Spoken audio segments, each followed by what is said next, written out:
Hi viewers, first time on Vicky's Clix. We thought we'll give you a review on automobiles. We've got a separate section as everything else, which is like what primarily we are doing is on the movie reviews, then educational institutions and food. So we thought we'll have another section as everything else, and then in that we'll give you reviews on various topics. One such topic what we've selected today is a car. Now, Renault Triber is the car which we are going to talk today, and I have owned one recently. It's just 1 month old, and I thought it will be a good review as a owner's review. If I thought I'll give it to you, it will really help you all in making a decision to buy Triber as such. Okay. Now, first things first, let me come to the car's key. Okay. Now, the key of the car is this manner. Now, what if you see is this is like high tech and all that. So if you see this key, this is actually the instrument which actually ignites the car. Okay, so let me talk about the key. Now what this particular small device does is, if you have this in your pocket, when you come close to the car, all the four doors actually open, and then you have to keep this key with you and then get inside the car, and then you have the start stop button. Now what they've done with the technology is, you should have this key inside the car, only then there is a sensor which detects the ignition and then the power button is on. Now if you have this key outside and then you've entered inside the car actually does not stop. So that gives you a lot of option of avoiding theft and other things. So the key, we tried it once, like I had the key outside and I had my friend to go inside, and he tried to press the power button. It says key not detected. So kudos to technology there. Okay. Now if you're not using this, you're not familiar with the automatic one, and what this automatic thing does is, you leave all the four doors open, you close it, and then you just go away of the car, all the four doors close automatically. Okay. Now if you're not that tech savvy, automatic and all that, there is a manual option behind where they give you one to open, one to close, and one to blink, where you can see your car is, and then the boot. Now apart from this option also, what they've done is they've given you a manual key which is inside this particular device. Now when you open this, you have actually a manual key with which you can operate the front door and then get inside the car. So this is what they've done. So this is battery operated and you have a manual key here. Okay, now let me talk on the steering. Now this is a top end model what I've selected, which is RXZ model, and on the top end itself you see there is no kind of instrument cluster. You don't have anything to be your music on and off and your Bluetooth on and off. All those are not there. It's a plain vanilla unit. You have a almost 90% round steering, which is really peppy and which gives you very good confidence to hold, and in the end you have a small edge here. It's more sporty. You have an airbag and the horn only imbibed in this. So that's about the steering. So if you see, these are all nothing much. It's a plain screen. Okay, now let me take you all through the MID. Now this MID is completely digital and it's multifunctional. It gives you a lot of options, like which are the doors open, your range, your number of kilometers run, your speed, then RPM is on the left side, petrol, and temperature on the right. There are a lot of other screens. I think because of the lighting you might see it a little bit blank, but you have a lot of features where it tells you the co-passenger's belt, also ignition is there. So it's a complete MID instrument which is completely digital. Okay, this car actually is more practical, performance oriented, and it scores on a lot of utility spaces. What we see in most of the cars, you will have one kind of a dash, but here what they've done is they have very cleverly engineered two kind of dash boxes. One over here which gives you a small space where you can keep your immediate whatever items you want, you can keep it here, and then the second one is a cool glove box where you have below, you have a lot of items, a booklet and the other things you can keep, which is really massive. Okay, now this does not disturb the passengers who's sitting here for the leg space. You have ample leg space, so you can have a look, and this is how the dash is done. Okay, now let me take you all through the AC part of it. Now this car really scores on the number of blowers it has for AC. If you see, this is the instrument for the AC button is here, the warm and the cold one, and then you have the buttons. What I've tried is only with the first one, which is really good, with the first option itself, and then you have the different modes here, and the blowers for the AC are here. So you have one here, two here, and the fourth one here. So 4 blowers in the front for the first 2 passengers. On the back side, in the rear seating, you have on the doors you have 2 AC vents, and for behind you have another 2 AC vents. So that I'll take you all through later. Okay, so totally 4 plus 2 plus 2, total 8 blowers for the AC. Okay, now let me take you all through one of the interesting part of this car is the 8-inch touchscreen monitor, which gives you a lot of features. One special thing which I liked in this is the driving eco mode. Now this actually teaches you how good you are at what is your acceleration level, what is your gear shift level, and your anticipation. Now for a recent trip what I had gone, I had actually done say 50-60 kilometer one way, and then this is the scoring it had given me. So it gave me an acceleration of 4 out of 5 stars, gear shift of 3, and then anticipation of 5.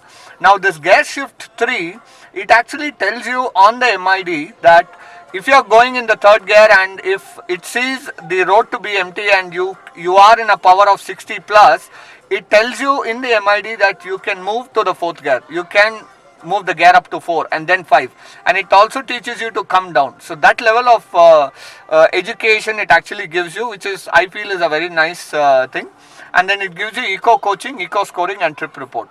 This is one such feature, and then it is very responsive. So a very light touch also it gives you that feature. It's giving you radio, Bluetooth is connected, and then you have the media.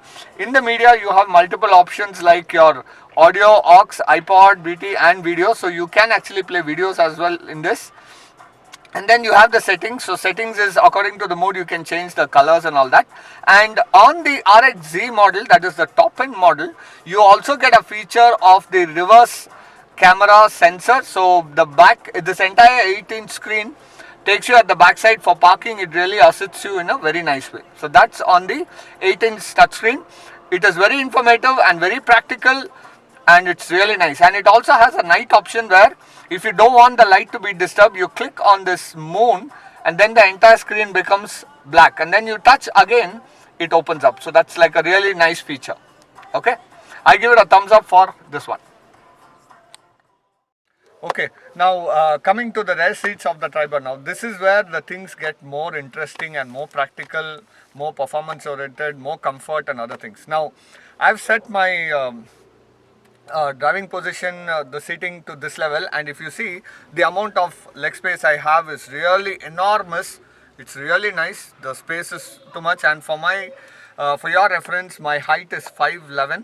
So this is how I can sit. Now I would not say 3 people can sit comfortably in this, but 2 people plus a child, definitely kudos, they can sit comfortably. Now what this seat actually does is it gives you that space of moving it front to back and reclining, so that the passengers behind can be made more comfortable, and then you can also do the adjustment.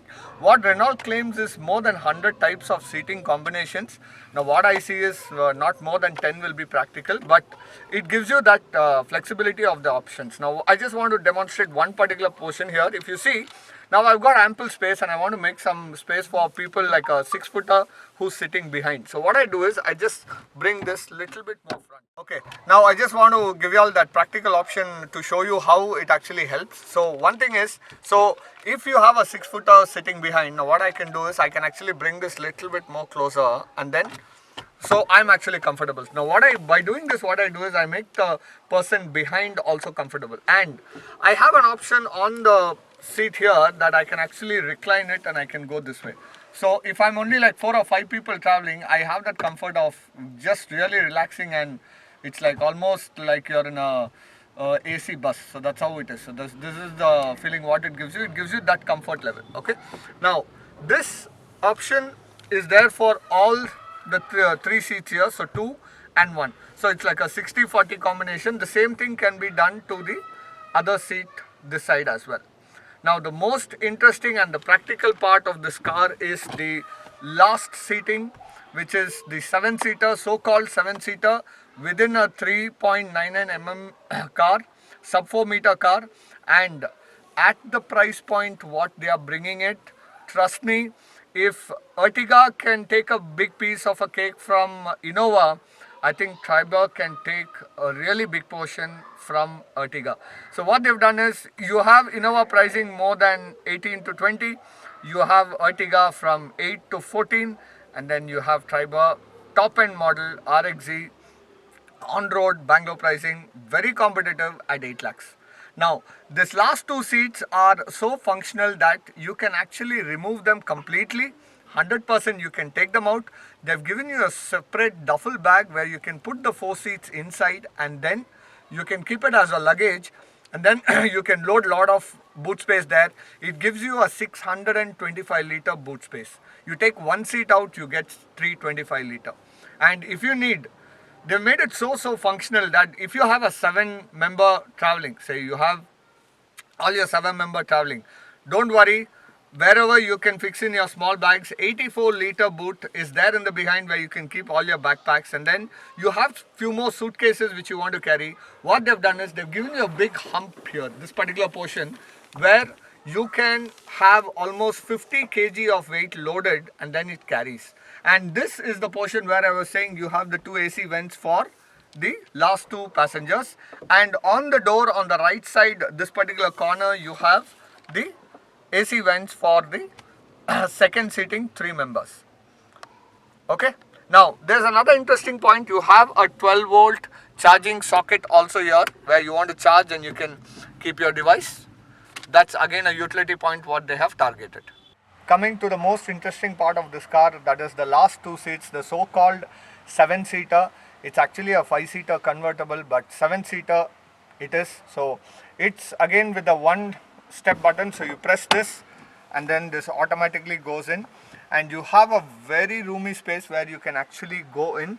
So I'm going to go in and sit, and you're going to see, for your reference, my height is 5'11", and this is how comfortable I am able to sit. So I can bring this thing back down, and then you have this particular ignition here.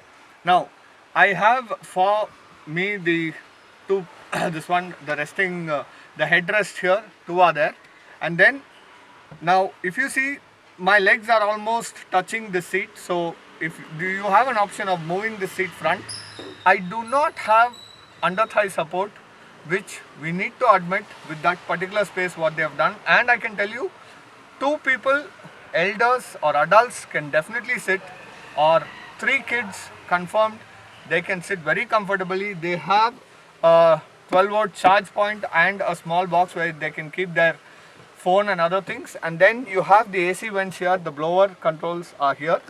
That way it will really help for the last 2 passengers, and the windows are not too big or too small, they are just right for the vision outside, and it is actually comfortable.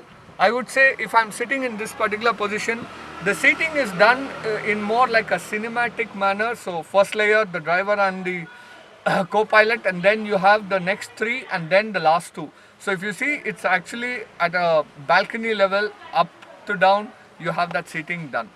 So I would say they have used the last 2 seats space really well. If you don't need it, they give you something called as a 3D mat, where you can take off these 2 seats in less than 2 minutes. They are so easy to take it out, that's why they call it easy fix seats. And then you can put them into a duffel bag, keep it on the side, and then put all your luggage, and you can have the entire boot filled with all your luggage. And for the airport transfer, you will not have any problem at all, because it's going to give you 625 liter boot space. Okay. Now kudos for the engineering for giving us that much space in a sub 4 meter car with all its benefits. Okay. Okay, now the most part, lot of people say it's underpowered, some people say it's kind of okay, but under the hood it is a 3-cylinder which has 999 cc, that's like 1000 cc, which gives you 72 bhp and 96 Nm of torque. Now, I would say what they are saying, Renault is claiming is they have driven it for more than 20, 30 kilometers. 140 is not an issue at all for driving.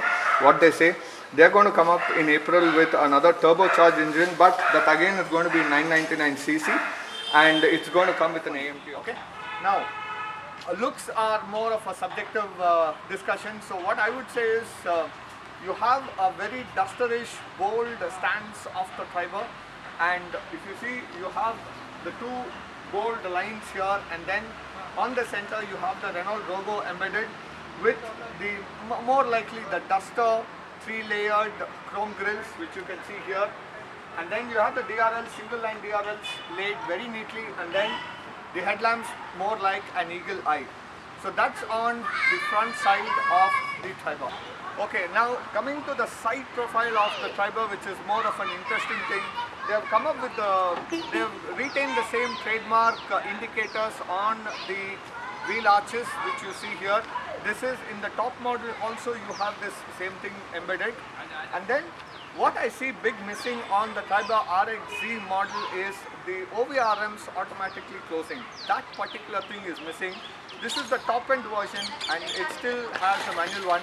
The mirrors can be adjusted, but the exterior mirror closure is manual. Okay, that's the one what I see here.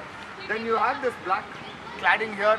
The B pillar looks very nice. It gives you a very equal stand both sides. The mirrors are really big. You will not feel you're closed in a particular environment. It is really nice, and the doors open almost to say 70-80 degrees, so you will see that the getting in and getting out of Triber is that much easier. It's not at all tough. Now the last part of the C pillar, what I see is this is more like a WhatsApp or a message icon, which is not too big, which is not too small, but it is just right, because you have a 7-seater in this car. It's not a 5-seater, it's a convertible 7-seater. So that's what you can see here. And then you have this entire lining throughout the Triber, making it a tribe as you travel. Okay. Okay. The most interesting part of the Triber is at the back, where you have that magical 7-seater, convertible 7-seater, where you can take off the 2 seats and then make it 5 and then with the load.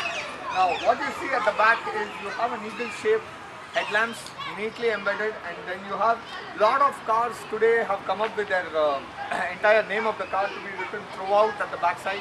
Renault has also done that, and you have it as Triber here with the logo. You have a defogger and the camera neatly placed, and then you still have the aluminum skid plating, which helps you in lot of bumps which you go ahead. And that is how is the Triber on the back side.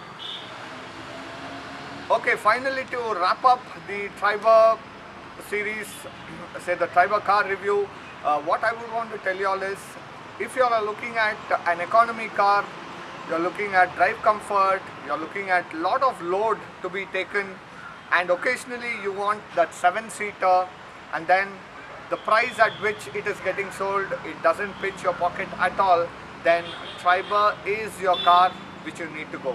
Now, if you have a car in mind or a two-wheeler in mind which you want to buy and you want us to review it, please put it in the comment section and we will get that in the weekend for you. For Triber, on Vicky's Clix, the rating what we give, for the 2 misses what it has on the OVRMs automatic and the steering, which does not have any controls other than the horn and the airbags, we are going with a 4.5 on 5. Thanks for watching.